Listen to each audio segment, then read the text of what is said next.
Hello， 大家好，我是 Master 钟，欢迎收看的电邮周边测评。本期是第3集，咱们继续来讲《暗黑破坏神2》里面的第3个人仔，就是这个木乃伊巫师啊。那么他的名字的话呢，叫做 Unraveler， 我们可以直接翻译成叫做解答者。那么解答什么问题呢？那当然是这个如何去这个离开世界的问题了。那么他的话是守护这个古墓啊，那么也是一个非常大的一个，应该是一个小 boss 啊。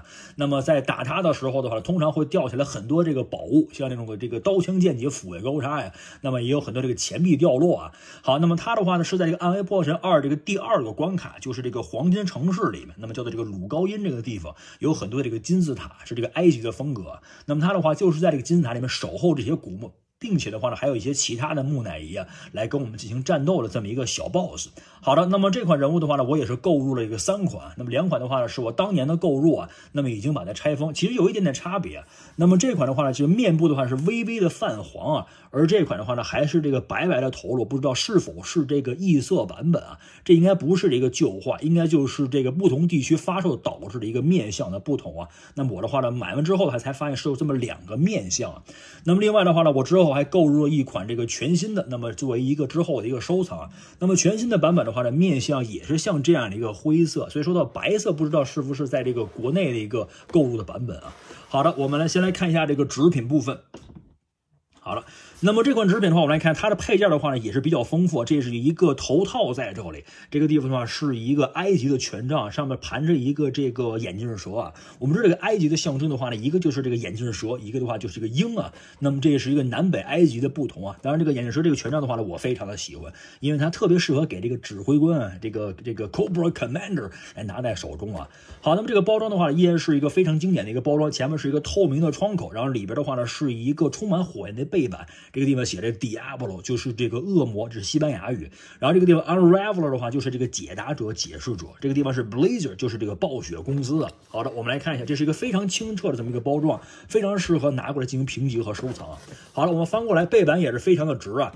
然后后面的话是有这个3款人物的这么一个插图啊。那么当年我们第一次看这个插图的话，就是在这个家用电脑里面看到啊。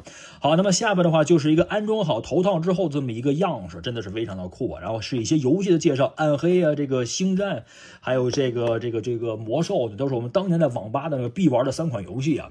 好，那这个地方写的这个 Unraveler 的话，它是这个非常邪恶的这么一个产物啊。它的话就是守候这个 Ancient Tomb， 就是守候古墓的，并且它的话也是一个非常庞大的身躯和扭曲的这么一个灵魂啊。那么也是一个邪恶体的这么一个体现啊。好，我们可以从它这个腹部的眼神就可以看得出来啊。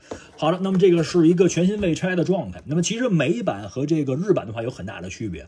美版玩具的话呢，如果想收藏的话，如果这样的包装的话呢，如果是全新未拆，肯定是有一定的价格。如果拆开之后的话呢，价格其实要跳水很多啊。好的，我们先来看一下我们这个玩具部分。好的，那么这款我们来看一下它的配件的话有2个，一个的话就是我们这个眼镜蛇权杖，来看做的是非常的精细，一个红红的眼镜蛇，是一个闭着的一个嘴，然后呢是盘在这个权杖的上面啊，然后这个地方是有2个小节可以拿在手中，这是一个非常酷的这么一个向外这个释放法力这么一个权杖啊。好的，那么另外一个的话就是这个头套，我们可以把它拿下来也是没有问题的。好，头套里面的话也有一个小揪可以插在这个地方，然后进行一个非常稳牢的那个搭载，可以戴在头上啊。那么戴在头上的话呢是这样的一个状态，我们来看一下，就像是这样啊。那么这也是游戏里面出现的这么一个状态，非常具有这个埃及的风范啊。我们可以把它的继续再戴在头上吧。然后在嘴部的话有这样一个可动，我们来看一下啊。我们可以把这个屏幕再给它稍微移动一下，有这么一个可动，那么里面的话有一个小的舌头啊，也是的话呢类似于这种动物的这种头颅啊。好了，我们来看一下，做的旧化呢是非常的不错的。好，那么手部的话呢已经这个干枯了这么一个肘部啊，那么可以进行类似一个镰刀的这样一个挥砍啊。那么这个旧化的话让我想起这个伏地魔那个手杖啊。好，那么我们看到它本身的话已经是一个木乃伊了，那么身上是裹着这样的一个丝带在这里啊。那么这个地方腹部的话呢是有很多的蛇从这个地方爬出来，那么也是这个表示它是受这个诅咒的。好的，然后这腿上的话也是爬着一条这个毒蛇，然后这个地方身上的话是缠满着绷带，浑身的话呢是已经变成干尸的效果。那么在游戏里面的话就是一个 BOSS， 还是非常酷的。麾下的话呢也有这个几百喽啰这个小怪，那么进行一个跟我们这个正义的战士的这么一个作战啊。好的，那么可动性的话呢，头部是一个可动的，嘴巴的话是可以这样张开啊，那么可以在口中的话可以念一些咒语啊。手部的话呢可以进行一个上下的一个摆动，那么前面的话可以进行一个转动，这是没有问题的。这个手的话也可以进行一个可动啊。前面的手掌的话也可以进行一个转动啊，在这个地方一个转动。好，腿部的话可以进行一个可动。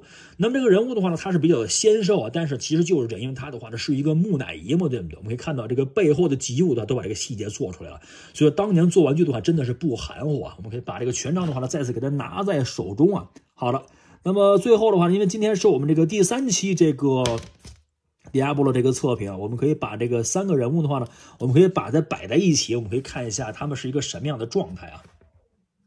好了，就像是这样。那么这样的话，就是当年在这个2000年的时候，距今的话已经有22年的时间了。当年的话呢，出的3款玩具，那么当时的售价的话呢是60元每款，加起来的话呢是这个180块钱。那么现在的话，价格呢已经水涨船高，高出很多。那么据说的话呢，也是有这个数量的限制，并不是很多的。那不同的地区的话呢，只是给一定的这个配额进行一个贩售。好，那么这我们今天的一个测评，我们的目标的话呢是100期，包括这个电影和游戏的周边的这么一个测评。大家对国道不断前进动力，我们下期再见 ，See you next time。